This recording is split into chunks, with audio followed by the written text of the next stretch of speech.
ঠেকাতে গিয়ে পেটে গেছে। ईटा पत्थर आप बैट विकेट लेके माथा पे मुंह में बहुत मार मारा हम लोग को। और भी 3 जन मेडिकल में, और भी 3 जन मेडिकल में। हाँ हम लोग मैडम के ऑफिशियल काम करते हैं। हम लोग को बात से उतर कर आँख में प्रॉब्लम हो रहा है।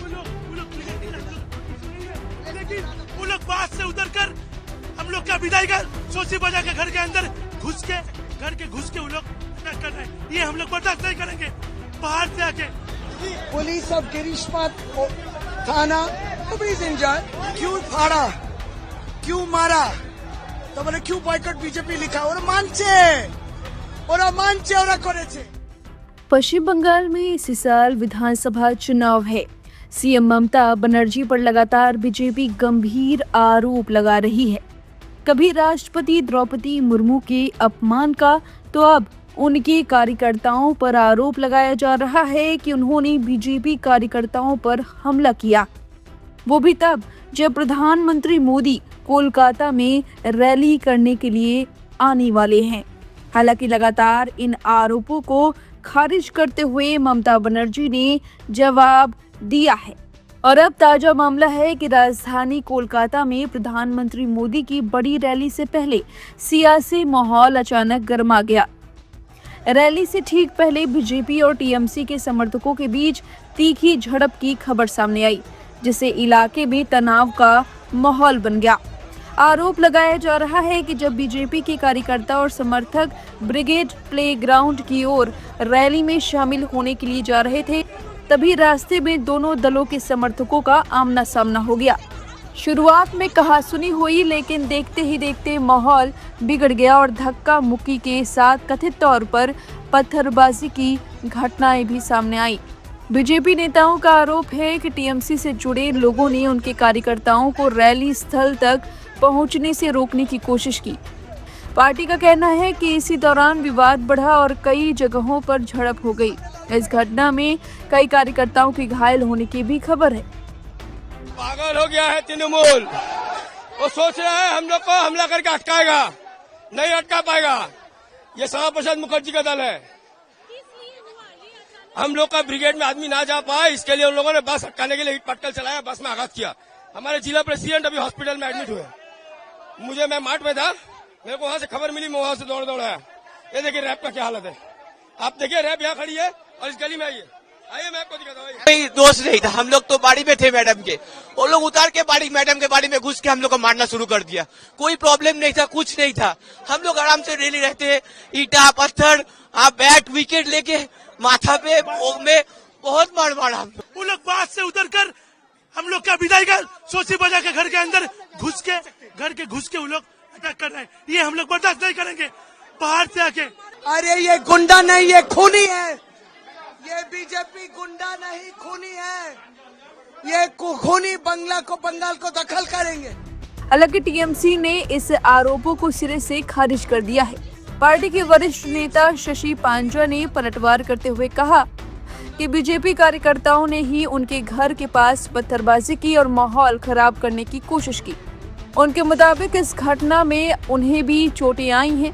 टीएमसी का यह दावा है कि बीजेपी समर्थकों ने बसों पर हमला किया ताकि टीएमसी कार्यकर्ता ब्रिगेड मैदान तक न पहुंच सके। ईट ঠেকাতে গিয়ে পেটে গেছে। ईटा पत्थर आप बैट विकेट लेके माथा पे मुंह में बहुत मार मारा हम लोग को। और भी 3 जन मेडिकल में, और भी 3 जन मेडिकल में। हाँ हम लोग मैडम के ऑफिशियल काम करते रहते हैं। हम लोग को बात से उतर कर आँख में प्रॉब्लम हो रहा है। वो लोग कोई इशू नहीं है, लेकिन वो लोग बात से उतर कर हम लोग का विदाई कर सोची बजा के घर के अंदर घुस के वो लोग अटैक कर रहे हैं। ये हम लोग बर्दाश्त नहीं करेंगे। बाहर से आके पुलिस ऑफ गिरीशपत थाना पुलिस इंचार्ज क्यों फाड़ा, क्यों मारा, तो बोले क्यों बॉयकॉट बीजेपी लिखा और मानছে ওরা করেছে।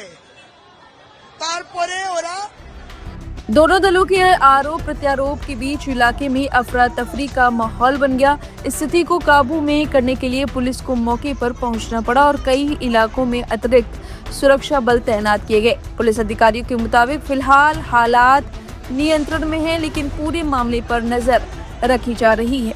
दरअसल प्रधानमंत्री नरेंद्र मोदी पश्चिम बंगाल दौरे पर हैं, जहां उन्होंने ब्रिगेड परेड ग्राउंड में एक विशाल जनसभा को संबोधित किया। विधानसभा चुनाव से पहले उनकी यह रैली राजनीतिक तौर पर काफी अहम मानी जा रही है और इसे चुनावी अभियान की बड़ी शुरुआत के रूप में देखा जा रहा है। फिलहाल पुलिस पूरे मामले की जांच कर रही है और झड़प में शामिल लोगों की पहचान की जा रही है। अधिकारियों का कहना है कि कानून व्यवस्था बिगाड़ने की कोशिश करने वालों के खिलाफ सख्त कार्रवाई की जाएगी। इस घटना ने एक बार फिर पश्चिम बंगाल की राजनीति में बढ़ते टकराव और चुनावी गर्मी को उजागर कर दिया है। अब जाते जाते सुनिए प्रधानमंत्री मोदी ने कोलकाता में अपनी रैली को संबोधित करते हुए क्या कुछ कहा। कोलकाता की धरती से पश्चिम बंगाल और पूर्वी भारत के विकास का नया अध्याय लिखा जा रहा है। सड़क, रेलवे और पोर्ट इंफ्रास्ट्रक्चर, इनसे जुड़ी 18,000 करोड़ रुपए से अधिक 18,000 करोड़ रुपए से अधिक की परियोजनाओं का शिलान्यास और लोकार्पण हुआ है। ये प्रोजेक्ट्स पश्चिम बंगाल और पूर्वी भारत को नई रफ्तार देंगे। इनसे व्यापार और उद्योग को बढ़ावा मिलेगा, लाखों लोगों का जीवन आसान होगा, उन्हें नए अवसर मिलेंगे। खड़गपुर मोरेग्राम एक्सप्रेसवे के पूरा होने से पश्चिम बंगाल के अनेक हिस्सों में आर्थिक गतिविधियां तेज होगी। दुबराजपुर बाईपास, कंसावती, शिलावती नदियों पर बनने वाले बड़े पुल और इनसे भी कनेक्टिविटी बेहतर होगी। मैं इन परियोजनाओं के लिए पश्चिम बंगाल समेत पूरी पूर्वी भारत के लोगों को बहुत बहुत बधाई देता हूं। साथियों, आज देश में रेलवे को आधुनिक बनाने का तेज अभियान चल रहा है। हमारा ये संकल्प है कि पश्चिम बंगाल इस अभियान में पीछे न रहे। फिलहाल इस खबर पर आपकी जो भी राय कमेंट करके जरूर बताएं। बने रहिए लाइव हिंदुस्तान के साथ।